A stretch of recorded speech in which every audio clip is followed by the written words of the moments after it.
Welcome to From Caving In to Crushing It, the podcast for those who find themselves immersed in adversity and choose to write their story instead of having others write it for them. I'm Drew Deraney, and I'm your host. Hey, Ryan. It's good to see you, my friend. Drew, awesome to be here. Thank you so much for the opportunity and the invitation. It's my pleasure. You know, what I love about doing this, Ryan, is, there are some people I've known my entire life and some people I've recently met.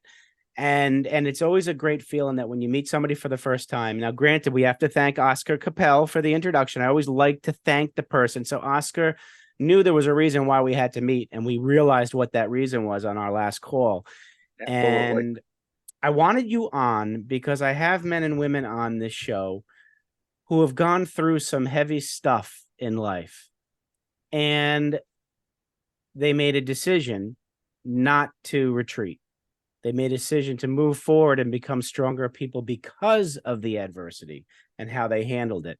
So that's why I wanted you on, because you have a very good story, a compelling story. And for now, I'd like you to think back as far as you feel like it and pinpoint that defining moment in your life, Ryan, where it was almost like a 2x4 hit you upside the head and you finally woke up and said, man, Ryan, there's a better way to live. I don't have to live this way. I'm going to change some things.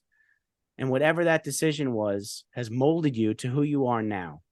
And I want to learn that route, that circuitous route, because life is not linear. Do you mind sharing that defining moment with us, your story? Life is definitely not linear. And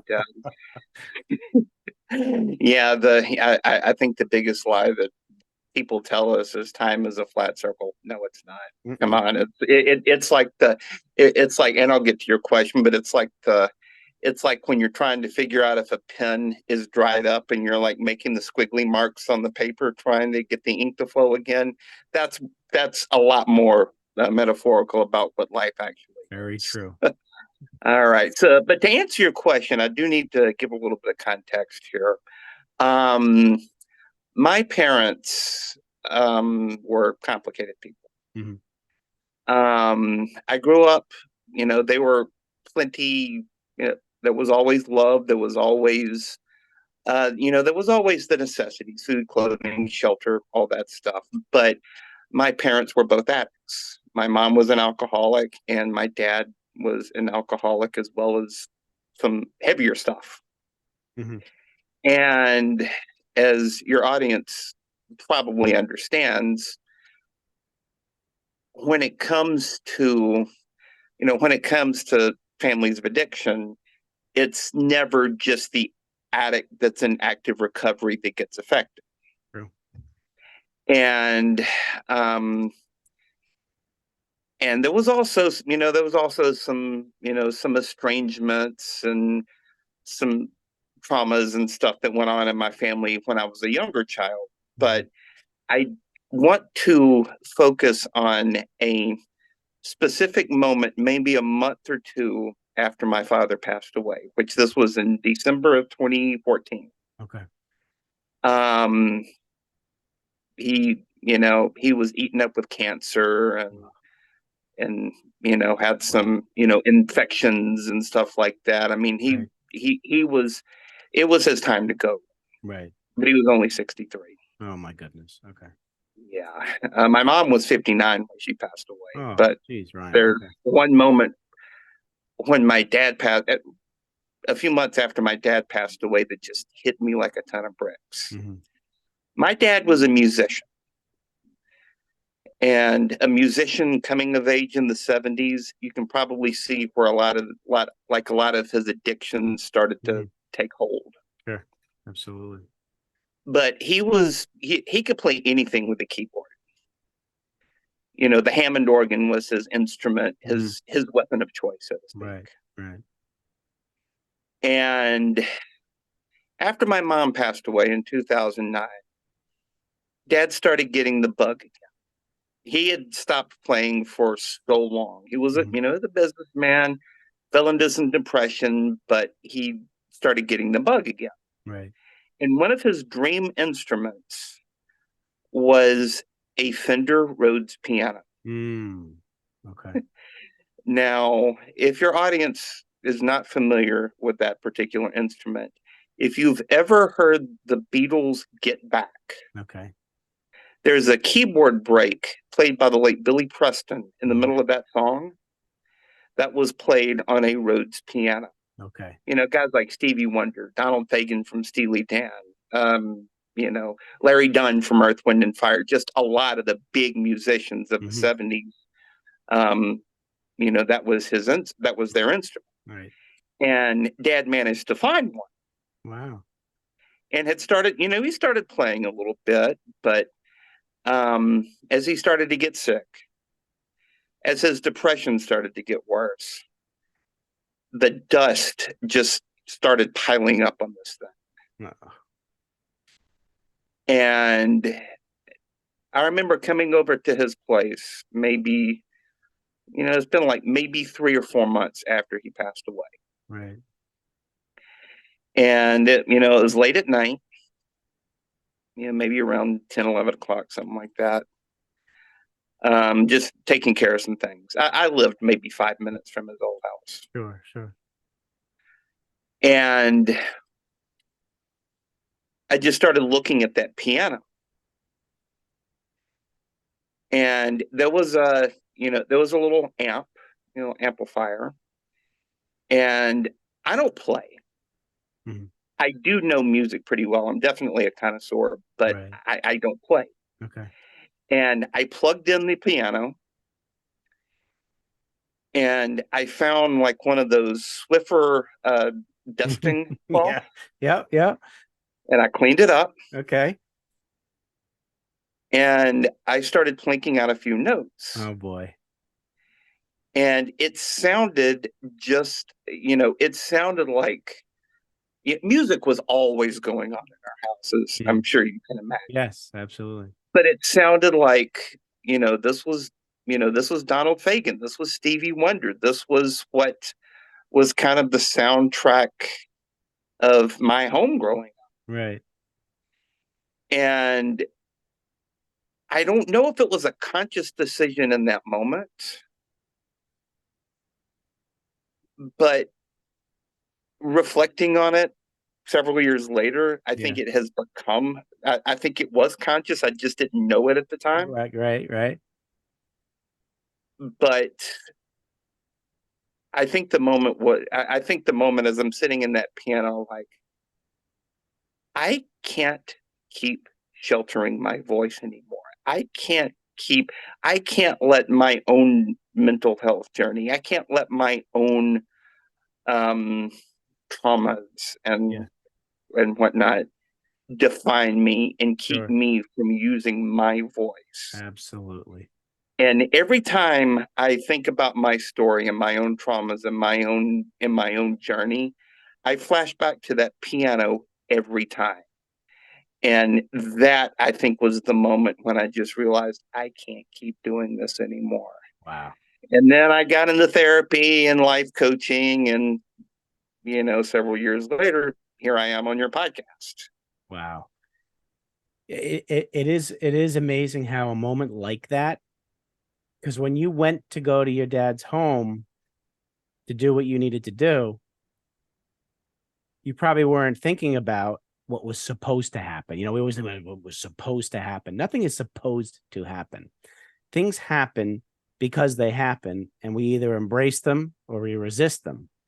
And you embraced that moment, and it changed you. You allowed it to change you, and I think you were ready for that change, Ryan. And so tell me, after you broke through, and I see this as a breakthrough, and started to use your voice, tell me how you shared your voice.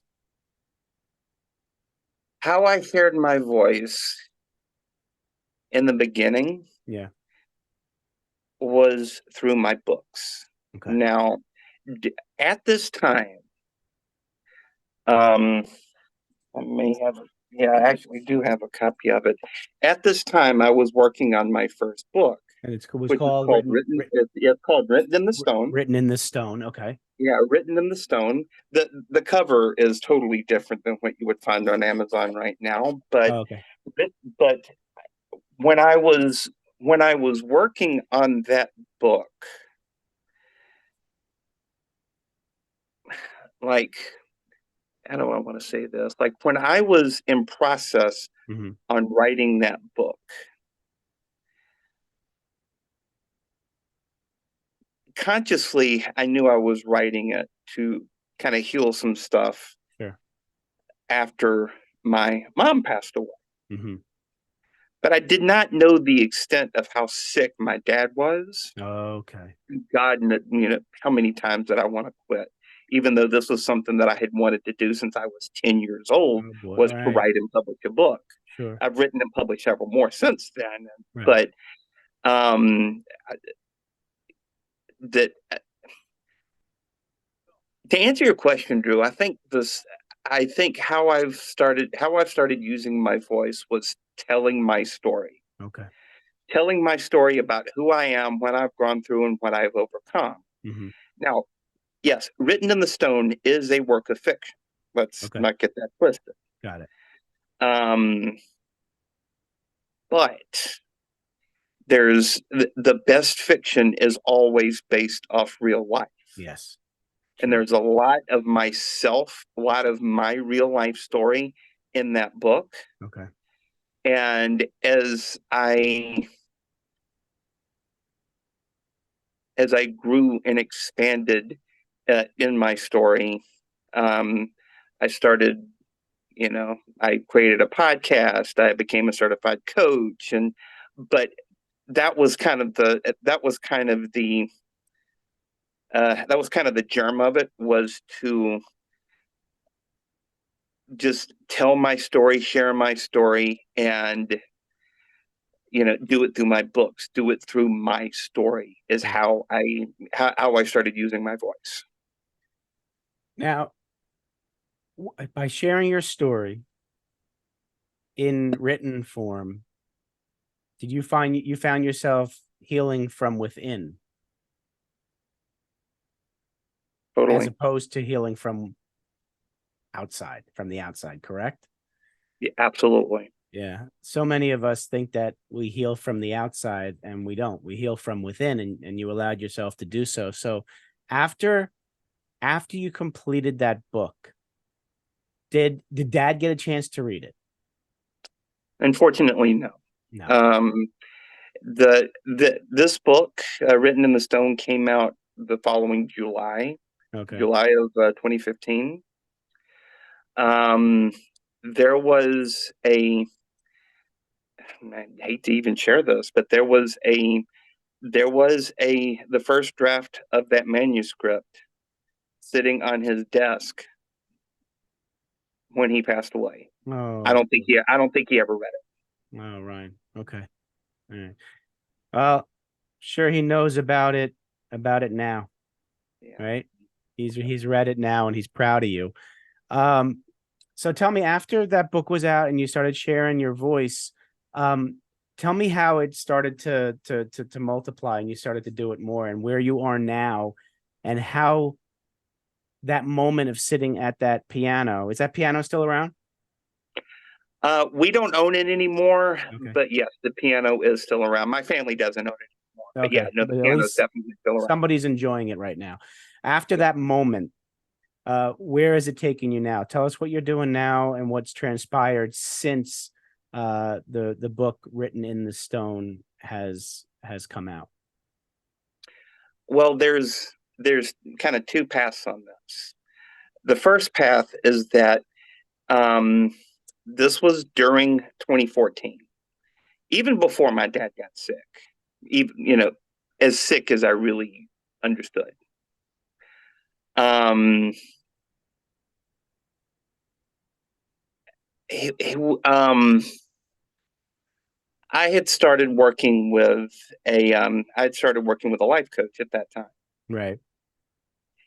and I had this was every Monday morning was me and the same five people Yeah. for an hour and a half every Monday morning, and so much of that, even after my dad passed away, but so much of that, I really feel like having that kind of support and knowing kind of what that support meant to me is I was going through one of the darkest moments of my life, Yeah. really kind of got me thinking. And my original coach, who has, I'm no longer working with her, but she's Right. still a trusted friend. Her name is Michelle. And Michelle says to me during a private session, have you ever thought about becoming a coach yourself? Right. And she was asking this because she was a program leader in a coach training company called Accomplishment Coaching. Right. And I had known this even before we met, even before Michelle and I met. And I was just thinking, well, how can I be a coach when I'm so terribly broken? It's a fair question And to ask yourself. no, totally. Yep. But when Michelle was a student in this course, the first session was maybe 2 or 3 months after her own mother passed away. Okay. Wow. So, um, so one of the lowest moments of her life. Of course. Um, so there's the kind of that symbiotic relationship, and I thought about this for maybe a month or so after we had this initial conversation, and I ended up signing up for this. Now, I was living in Alabama at the time, Okay. and the actual location of the course was in New York City. Oh. So I was traveling back and forth once a month. Wow. Yeah. Um, That's this was dedication. this was also before I moved up here. Oh, okay. All right. But I just really fell in love with just the idea of being able to be that support for somebody Sure. to help uncover to help them uncover their truth, to help them uncover their story, Yeah. because that's a lot of what this work is. And I'm Right. sure working with your own private clients is that a lot of times helping them to see the own rubble of their own story that's in the way can help them find the results they're really looking for. Absolutely. We all have our blind spots and we really don't know where they are. That's why they call it Absolutely. blind, right? Yep. They don't call them blind spots for nothing. Exactly. And then, so I've been in private practice ever since then. Right.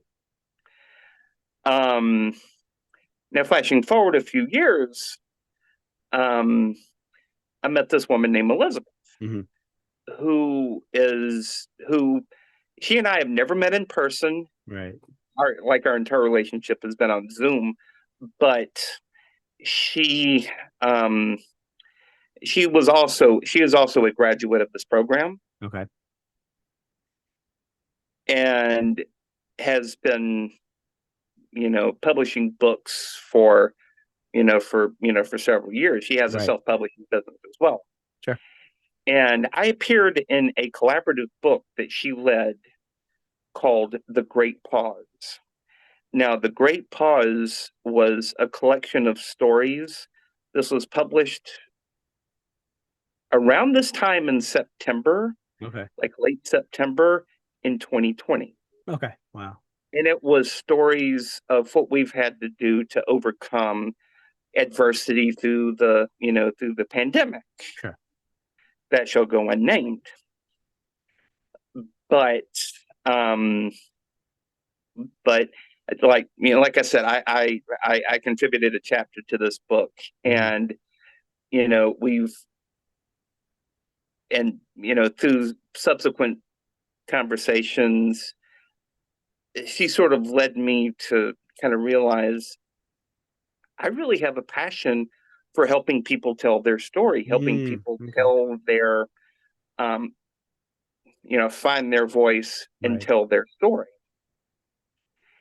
And I have a building business in self-publishing books. Right. I have two of my own titles, and I've got 3 commission titles so far. I'm Oh, working on my wow. 4th. And my very first commission title um, was the memoir by a woman you may know named Coach Glo Favreau. Yes, absolutely do. Yeah. Yep. I published her book, All right. and I'm currently working on the Spanish translation publication of that now, Okay. All right. which we're recording this in mid-September, which we're looking to get out within about a month or so. Yep. So it may very well be live once this podcast goes live, Yeah, maybe. um, that's kind of the plan, actually. Good. But we've got a lot, we've got a lot going on. I'm working on a collaborative book myself, Good. which I'd love to share a little bit about, later on in this podcast. But Sure. just really like finding mentors like Michelle, like another coaching mentor of mine named Lisa, Mhm. Jason, um, Elizabeth, just finding mentors like that, finding people that may see something in me that I can't see myself Yes. Isn't has that beautiful? just been a godsend in Yep. so many different ways. Absolutely. I find it interesting too that um you're initially I thought you were going to start sharing your story and voice through music, and you went the different route with book. And I just think it's fascinating because there are so many different ways we can tell our story, whether it's body language, whether it's the spoken word, the written word, through music, through books, and you found your passion and you're carrying it forward to also work with others who have the same passion. I think that's absolutely phenomenal. Tell us about the collaborative book that you're working on now, Right. and anything else you want to share before I get to my last 2 questions, which I'm so looking forward to asking you. Oh, and I've got an answer for that. Yeah, All you right. you you spoiled the question before we recorded this. Yep, absolutely. But funny you should mention music. My second novel is called Hello Again, Okay. and it is about a musician. All right. So it was about my dad. Got So, it. finding even though it's a work of fiction, finding healing in those stories is just a real big piece of who I am in that. So, Okay. it's really funny that you should mention music on Yeah, that. absolutely. Um, but the collaborative book that I'm working on, it's called The Expanding Man Chronicles. Oh, I like that already. Okay. Now, The Expanding Man Chronicles, um, ironically enough, I borrowed that title from a Steely Dan song. The first Okay. line in the song Deacon Blues, "This is the day of the expanding man." Okay. Wow. Um, it's a really important song to me. But Yes. um, I was a contributing author in a book several years ago called Redefining Masculinity. Okay. Now, Redefining Masculinity, I think there were 8 of us in that book, but we all contributed chapters as to how we kind of redefined our own masculinity, how we really redefine our own place as men in this world. Right. And the book did really well. Good. And this particular topic has been something that I have wanted to expand on, pun completely intended, Yeah. but that I've wanted to kind of tackle for several years now. And that is just redefining and expanding the definition of what it means to be a man in this world. Because men Right. of my grandfather's generation, Mhm. um, kind of think of the Don Draper type from Mad Mhm. Men, just Right. kind of the stoic, Hmm. um, poker face, never show emotion, never Yeah. let people really see inside them. Right. Both of my grandfathers were like that, though neither one of them were like the alcoholics that Don Right. Draper was. Sure. But both of my grandfathers were like very stoic men, Yeah, it's a both generation. ex-military. Yeah. Yeah, totally. Both ex-military, both Mhm. entrepreneurs, but both kind of came from that same school. Right. Men from my father's generation, that was kind of that hippie sex, drugs, and rock and roll thing. Yeah. And they were in a lot of the men from that generation used that sex, drugs, and rock and roll to cover up their real story. And Interesting. the men of my All generation, right. Yeah. I'm a Gen X through and through, but men of Right. my generation, we're slowly starting to strip away that stigma Mm. of the whole stoic, never show emotion, never get vulnerable kind of thing, and let people really see the inside of just really what our stories really mean. Right. And the men that I have in this book, we have such incredible stories. Like I've already shared a piece of my story. Yeah. If you want to read more about my story, you can read my memoir, Mining for My Voice. Hashtag shameless plug. That's okay. Um, but like the men in the Expanding Man Chronicles just have such a like wide variety of stories. Like Right. I have one man who was the at one point the acting police chief of Hartford, Connecticut, Okay. who um fell into some addiction and depression himself, and was in a motorcycle accident, Okay. and they had to airlift him to the hospital. He survived that, broken bones, Yeah. but they found that he had metastatic pancreatic cancer. Oh, geez. Yeah. um which he has since beaten. Oh, wow. But they would have never known that he was so sick Had he not gotten to the unless accident. they had to give him that CAT scan once they Hmm. got him to the hospital. Yeah. Oh, yeah.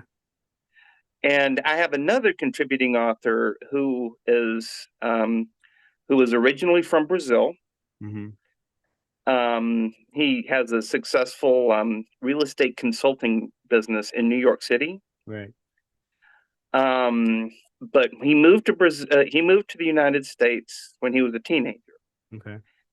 and kind of fell into this super religious community who ended up kicking him out Oh, boy. when he came out of the closet as gay. Oh, geez. Okay.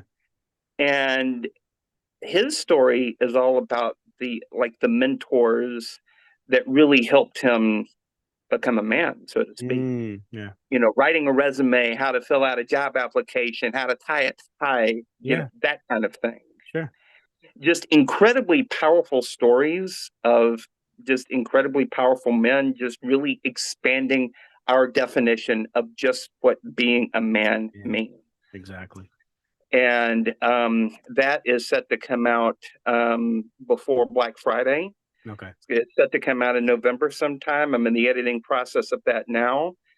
Um, and I cannot wait to share that with y'all. So, That. the Expanding Man Yeah. Chronicles.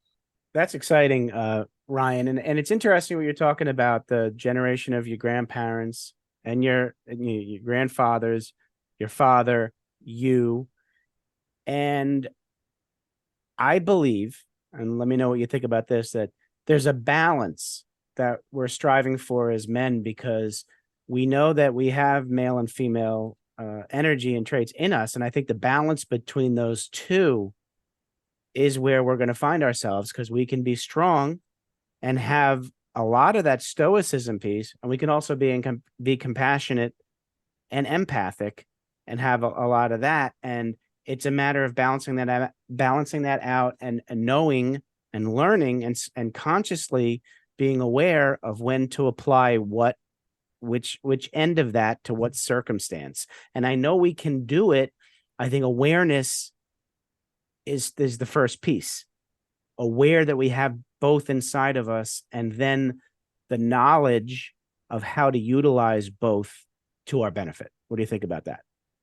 Couldn't agree more. Could not agree more, because yes, you can still have the, we can still be strong. We can still be passionate. We can still be, we can still have a little bit of stoicism in us. Mhm. Even I do, as open and as transparent as I am about my story. Mhm. But there's also the place of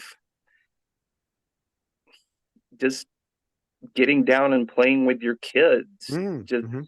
going out and having fun, going out and just really, finding that balance Yeah. between your masculine energy and your feminine energy, Yeah. because yes, men have feminine energy, but Absolutely. just finding that balance is what makes us whole and complete. Absolutely. Ah, I could talk to you all day. Thanks for sharing about the chronicles that are coming out. What's the title again? Called the Expanding Man Chronicles. So everybody, so right around Black Friday, November, right around Thanksgiving, plan on finding that, and we'll let you guys know when it's coming out. We'll mention it in the show notes. All right, Ryan. So last two questions. First question. You have the opportunity of sitting down with young Ryan, 7 to 10-year-old young Ryan, and you want to give him some advice on life. What are you going to tell him? It is so funny that you should mention this, because I've been going through a lot of inner child stuff with my own therapist lately. Yeah. Yeah. And the advice that I would give that young man, I think, would be twofold. Number one would be, how do I want to say this? What happened is not your fault. You did not cause any of this. You did not cause the pain and the trauma and the and the worry. You did not cause any of this. And secondly, would be to just be kind to yourself, because you're going to grow up and meet some incredible, powerful people. You're going to grow up and write books that smart people can read. You're going to grow up and be able to share your story with big audiences. You're going to stand on stages. You're going to speak on podcasts. Just be super kind to yourself, because the roots of who I become were planted in those days, despite all of the pain and the heartbreak that happened during those times. I love that. Be kind to yourself. We should all take that advice because we're not as kind to ourselves as we should be. Love that advice, Ryan. Okay. So switch hats. You're now sitting down with young Ryan, the young businessman entrepreneur, and you want to give him advice on business. What are you going to tell him? I love this question too. Don't be afraid to fail. I love it. Don't be afraid to fail. One of the analogies that I love. I'm a big baseball fan, Right. and it's often been said that that if you're a 300 career hitter and you do this for 15 years, Yeah. you're going to be in the Hall of Fame. Yep. Absolutely. But something that people can't realize is that a 300 career hitter fails to get a hit 70% of the time. Absolutely. It's all about what you do with those. It's all about what you do with those hits, what you do Mm-hmm. with those failures. Do you Mm-hmm. learn from them? Do Yeah. you grow from them, Mm-hmm. or do you let those failures completely stop you? There's a just a great analogy of, there was a old school poker player who passed away Yeah. this spring, named Doyle Brunson. Oh, okay. Now, Doyle Brunson was like one of the founders of the World Series of Poker, before it became the big behemoth that it is now, and on TV and playing for $10 million or whatever it was.